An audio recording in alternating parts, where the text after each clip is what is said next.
오늘은 본문의 말씀을 통하여 오직 믿음입니다라는 주제로 말씀을 나누도록 하겠습니다. 여러분, 우리가 어떻게 해서 구원을 받게 됐을까요? 성경을 보면 크게 두 가지 주장이 나옵니다. 그중 먼저 그 하나는 바로 율법을 지켜야만 구원받을 수 있는 주장입니다.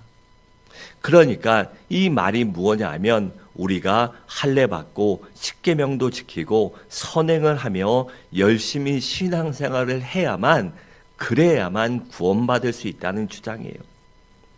과연 그렇다면 이 주장이 맞을까요? 틀립니다. 구약시대에는 맞았을지 모르지만 신약시대에 예수의 십자가 보혈 이후에는 이 신약시대 성령시대에는 틀린 말입니다. 왜일까요? 율법의 행위로는 결코 어떤 죄도 씻을 수 없고 하나님 앞에 온전한 의인이 될 수 없기 때문입니다. 그래 본문 11절은 이렇게 말씀합니다. 또 하나님 앞에서 아무도 율법으로 말미암아 의롭게 되지 못할 것이 어떻다고요? 분명하다라고 했습니다. 그래가 하나님 앞에서 율법으로 온전하게 될 수 있는 자, 하나님 앞에 의인으로 불릴 수 있는 사람은 아무도 없기 때문입니다. 그리고 또 다른 주장 하나는 바로 오직 예수 그리스도를 믿기만 하면 구원받는다는 주장입니다. 왜일까요? 여러분, 예수님이 누구십니까? 바로 하나님의 아들이십니다.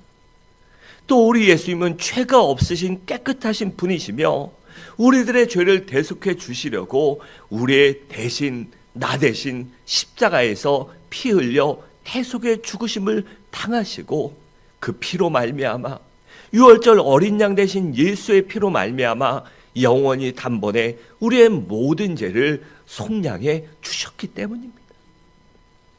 그리고 무덤에 장사 지낸 바 되셨다가 사흘 만에 다시 부활하셨어요. 그래서 우리 성도의 부활의 첫 열매가 되셔서 우리가 영원히 천국에 갈 수 있는 길을 열어주셨기 때문입니다. 그렇기 때문에 우리가 죄의 문제를 해결하기 위해서 내 공로나 노력으로 할 일이 아무것도 없습니다. 단지 그 사실을 믿기만 하면 구원받게 된다는 것이에요. 여러분, 그렇다면 여러분들은 어떻게 생각하십니까? 율법을 지켜야만 구원받을 수 있을까요? 아니면 예수 그리스도를 믿기만 하면 구원받을까요? 아니면 예수를 믿고 율법도 지켜야 구원받을 수 있을까요? 여러분, 우리는 잊어서는 안 되는 사실 하나가 바로 예수를 믿기만 하면 구원받는다는 사실입니다. 여러분, 기독교가 무슨 종교입니까? 바로 믿음의 종교입니다. 구원도 믿음으로 받고 성화도 믿음으로 이뤄가며 천국도 믿음으로 가는 것이에요.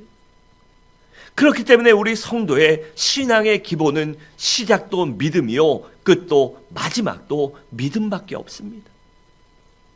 여러분, 오늘 본문은요, 사도 바울이 이 갈라디아 교인들에게 예수를 믿기만 하면 구원받는다는 사실을 바로 다시 한번 강하게 주장한 것이었어요. 여러분, 갈라디아 교인들은요, 처음에 복음을 받아들일 때는 이 사도 바울의 말대로 예수를 믿음으로 구원받고 그 기쁨과 감격 속에 너무나도 하나님의 은혜가 감사해서 믿음으로 살았습니다. 성화 구원을 이루기 위해서 노력했고 마지막 날 영원한 구원을 완성하기 위해서 그 영원한 상급의 심판대에서 칭찬받고 상급받고 하나님의 얼굴을 기쁨으로 보기 위해서 열심히 신앙생활했습니다. 그래서 그들은요, 율법을 지켜야만 구원받을 수 있다는 그러한 율법주의자들의 조롱과 핍박 속에서도 흔들리지 않고 오직 예수를 믿는 믿음을 향하여 그 믿음의 표대를 향하여 열심히 달려갔습니다. 그래서 사절은 이렇게 말씀합니다. 너희가 이같이 많은 괴로움을 헛되이 받았느냐? 과연 헛되냐라고 했습니다. 여기 많은 괴로움이란 율법주의자의 핍박을 말하는데 저들은 그 핍박을 잘 견뎠다는 것입니다. 그런데 어찌된 영분인지 갈라디아 교회의 성도들의 믿음이, 구원관이 흔들리기 시작합니다. 그래, 율법주의자의 말도 일리가 있다. 구원은 예수를 믿어야만 받지만 율법도 지켜야 한다라고 그렇게 생각하게 됩니다.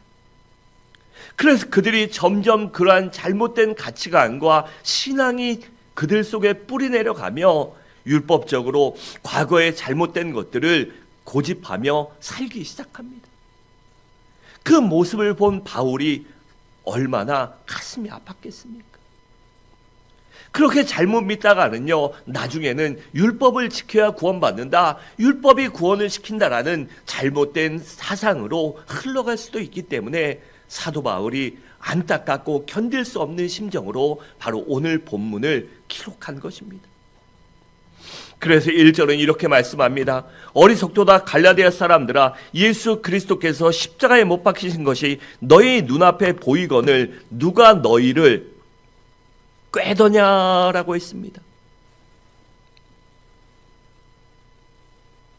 그러니까 구원은 오직 예수, 십자가에 달린 예수 그리스도를 믿기만 하면 받는다는 사실을 누구보다 잘 아는 너희들이 왜 헷갈려하고, 왜 쓸데없는 것에 정신 팔리고, 왜 신앙생활을 잘못된 길로 가려고 하느냐라고 그렇게 그들을 훈계한 것입니다.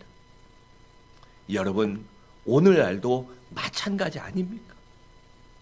지금도 성도들 가운데 일부는요, 오직 예수를 믿으면 구원받는다, 그 믿음만이 우리를 구원시킬 수 있고, 그 믿음만이 우리를 천국에 가며, 그 믿음만이 하나님의 자녀로 살 수 있다는 사실을 망각한 채 그것을 믿지 못하고, 이렇게 해야 구원받는다, 저렇게 해야 구원받는다, 저렇게 해야 천국에 갈 수 있다, 그런 잡다한 이단의 꾀에 넘어가는 사람들이 얼마나 많이 있습니까?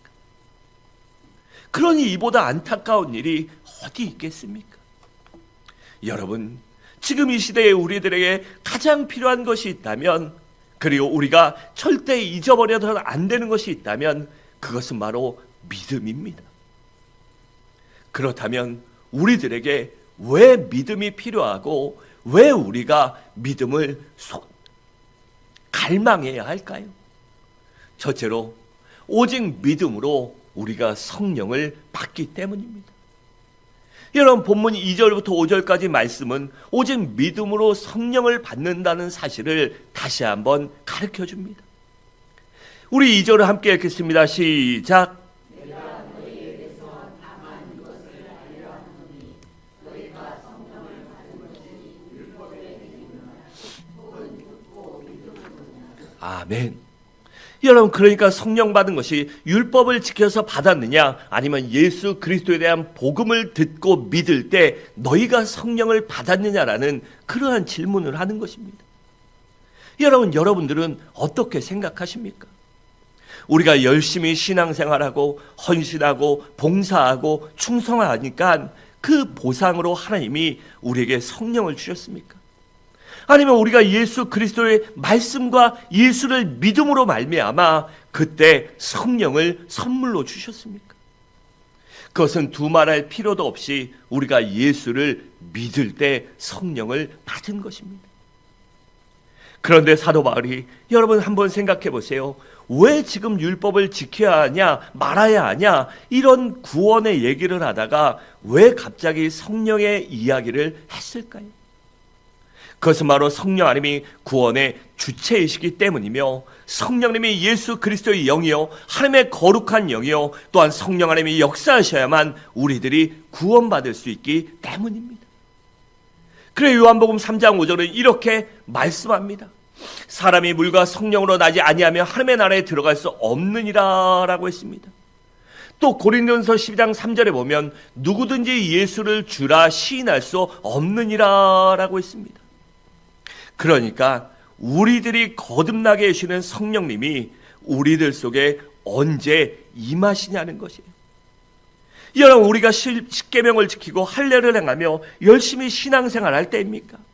아니면 예수 그리스도를 믿을 때입니까? 바로 예수를 믿을 때 우리 가운데 내 속에 성령 하나님이 임재하시는 것입니다. 여러분, 사도행전 10장에 보면 이 로마의 백부장 고넬료 이야기가 나오는데, 그가 어느 날 천사의 지시를 따라 베드로를 자기 집으로 초청합니다. 그리고 베드로를 통해 복음을, 하나님의 예수의 말씀을 들을 때 그 자리에 무엇이 맺혀? 성령 하나님이 그들 가운데 임하셨습니다. 그래서 저들이 놀라운 은사도 체험하고 구원의 감격을 맛보게 된 것이에요. 그래서 사도행전 10장 44절이 이렇게 말씀합니다. 베드로가 이 말을 할 때 성령이 말씀 듣는 모든 사람에게 내려오시니라고 했습니다. 여러분, 그렇다면 성령의 은사와 여러 가지 능력과 기적들은 우리 가운데 언제 임할까요? 율법을 행할 때입니까? 아니면 복음을 믿을 때입니까? 그러니까 우리들이 열심히 헌신하고 봉사하고 충성해서 하나님이 그 보상으로 우리들에게 여러 가지 은사와 기적과 능력을 베풀어 주십니까? 아니면 우리들이 예수 그리스도와 하나님의 말씀을 믿고 순종할 때 여러 가지 은사와 기적을 베풀어 주시느냐는 것이, 그 답이 무엇이죠?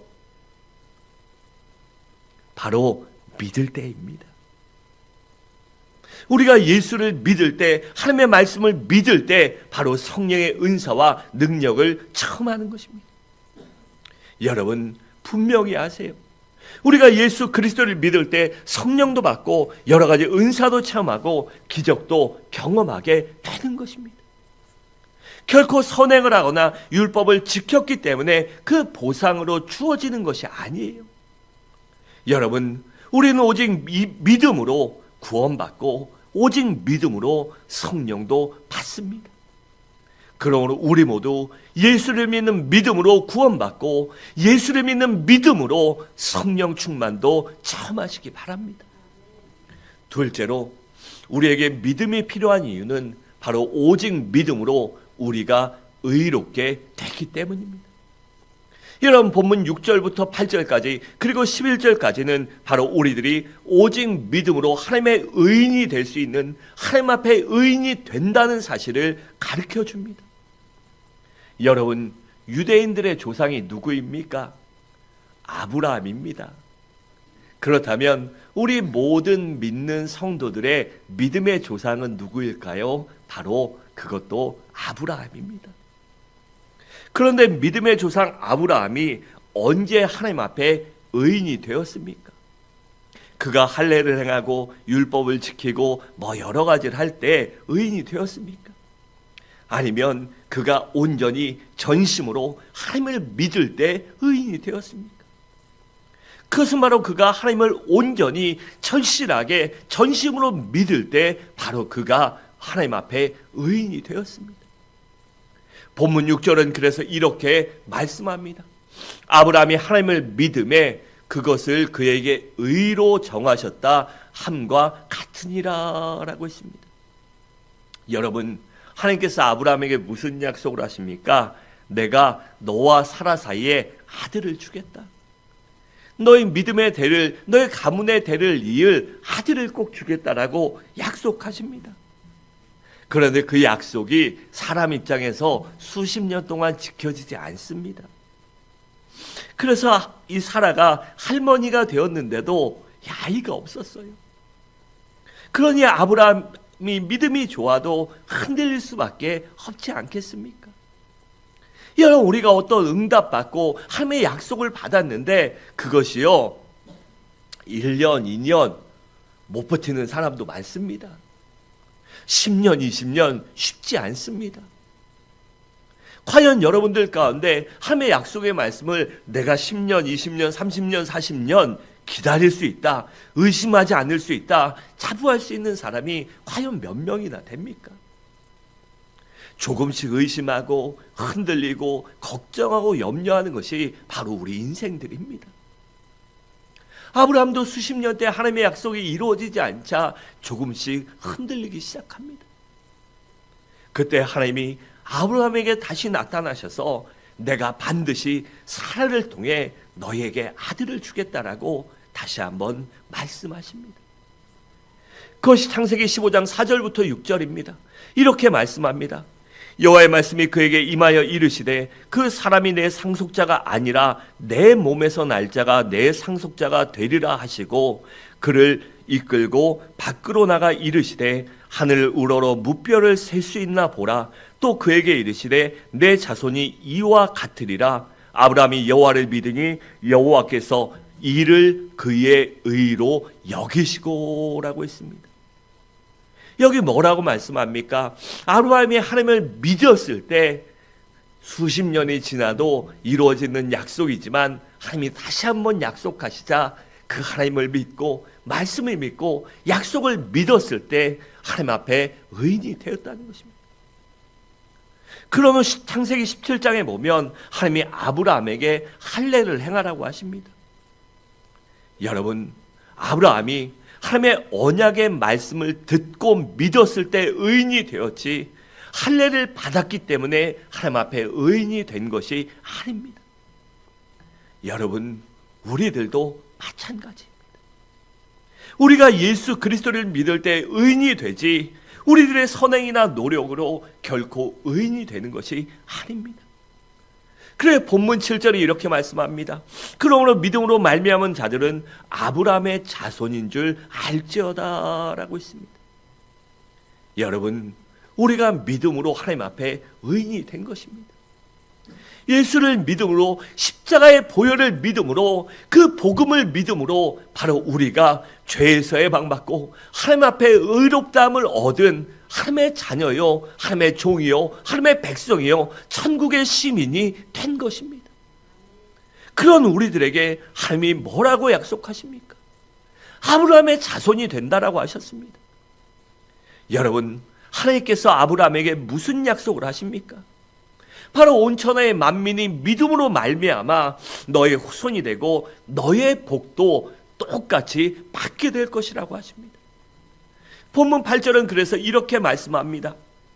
또 하나님이 이방을 믿음으로 말미암아 의로 정하실 것을 성경이 미리 알고 먼저 아브라함의 복음을 전하되 모든 이방인이 너로 말미암아 복을 받으리라 하셨느니라라고 있습니다. 또 창세기 10장 3절에 보면 하나님께서 아브라함에게 나타나셔서 땅의 모든 족속이 너로 말미암아 복을 받을 것이다 라고 하셨습니다. 그리고 본문에 나온 것처럼 하박국 선지자에 말씀하신 것처럼 하박국 2장 4절에 보면 의인은 그의 믿음으로 말미암아 살리라 라고 했습니다.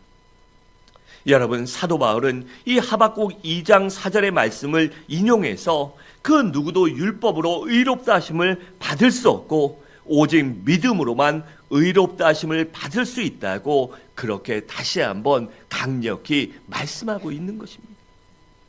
그래서 11절은 이렇게 말씀합니다. 또 하나님 앞에서 아무도 율법으로 말미암아 의롭게 되지 못할 것이 분명하니 이는 의인은 믿음으로 살리라 하였음이라 라고 했습니다.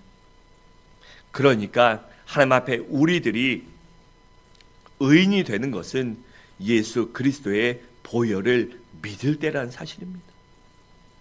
왜일까요? 예수의 피만이 우리들의 죄를 씻어줄 수 있기 때문입니다. 그래 로마서 5장 9절은 이렇게 말씀합니다. 그러면 이제 우리가 그의 피로 말미암아 의롭다 하심을 받았으니 더욱 그로 말미암아 진노하심에서 구원을 받을 것이니라 라고 했습니다.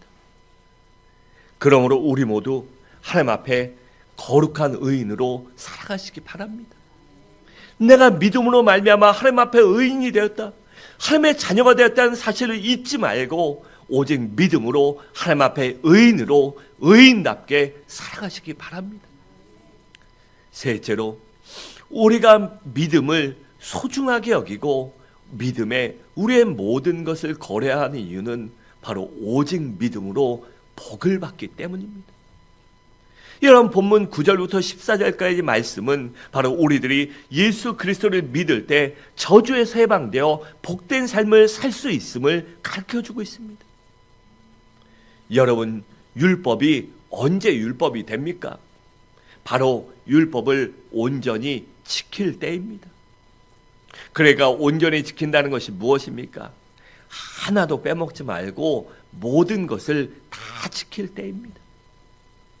그리고 그것이 어느 순간 이 정해진 게 아니라 죽을 때까지 그 모든 것을 하나도 빼먹지 말고 지켜야 율법이 율법되고 율법으로 구원받는 것입니다.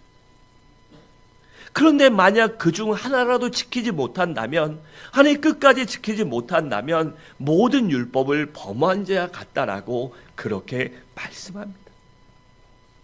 그렇다면 율법 중 하나라도 지키지 못한다면 어떻게 될까요? 바로 하나님 앞에 저주를 받습니다. 그 본문 10절은 이렇게 말씀합니다. 물은 율법 행위에 속한 자들은 저주 아래에 있나니 기록된 바 누구든지 율법책에 기록된 대로 모든 일을 항상 행하지 아니하는 자는 무엇 아래? 저주 아래에 있는 자라 하였음이라 라고 있습니다. 여러분, 우리가 율법을 과연 다 지킬 수 있습니까?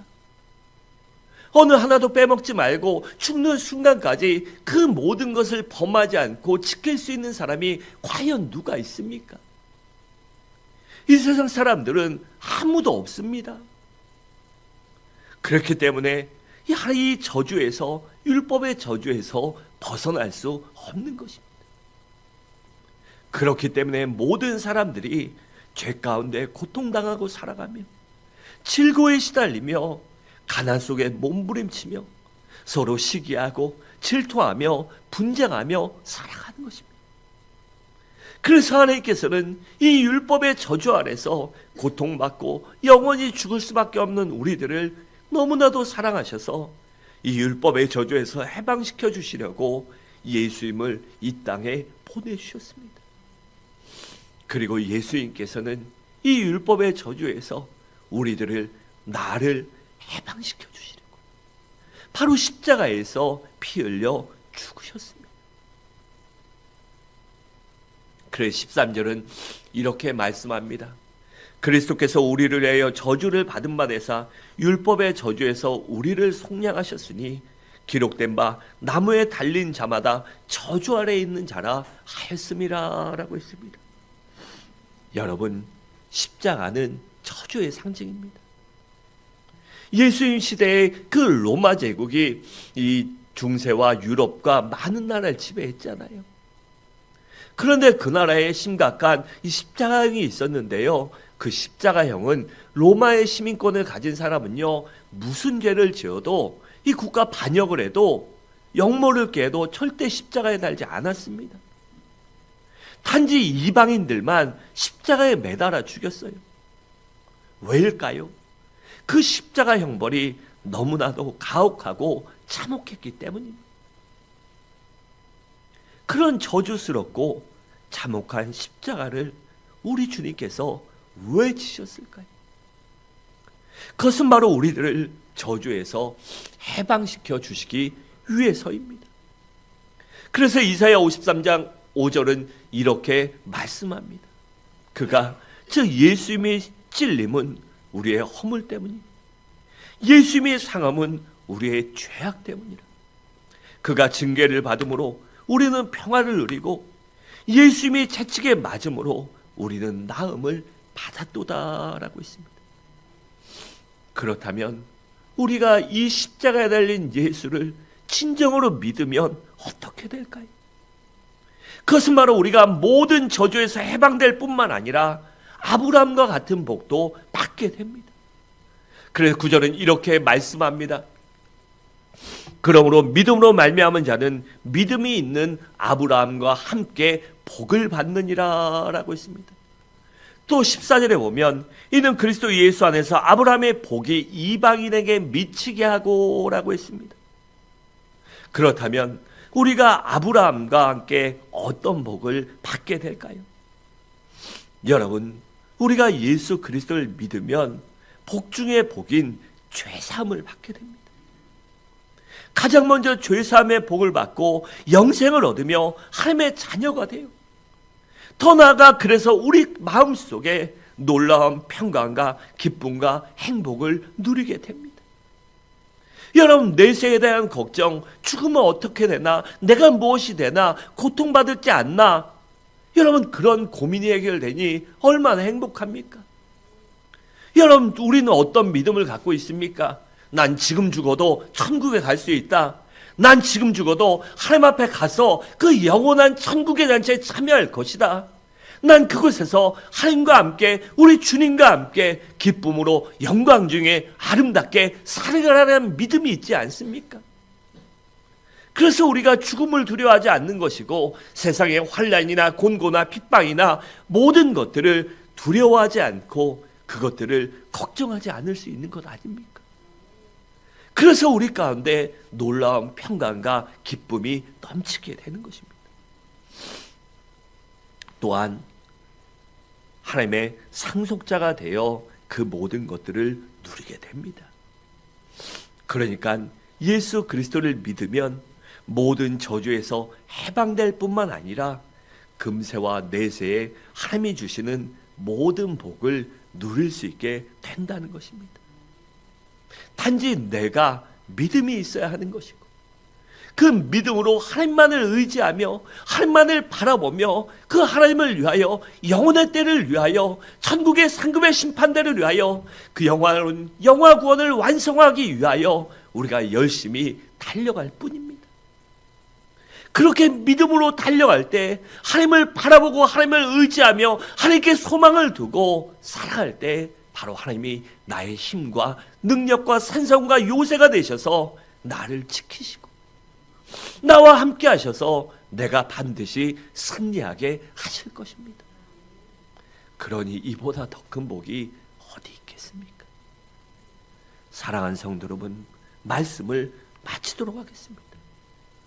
여러분, 이 세상에 믿음보다 더 위대하고 더 소중한 것은 존재하지 않습니다. 그러므로 우리들도 오직 예수 그리스도를 나의 주 나의 하나님으로 확실하게 끝까지 믿으시기 바랍니다. 그래야 성령도 받고 구원도 받고 하나님 앞에 의인이 되어 하나님이 주시는 아브라함의 복을 누리는 그 놀라운 은혜를 누리는 우리 모든 성도님들 되시기를 주님의 이름으로 간절히 축원합니다.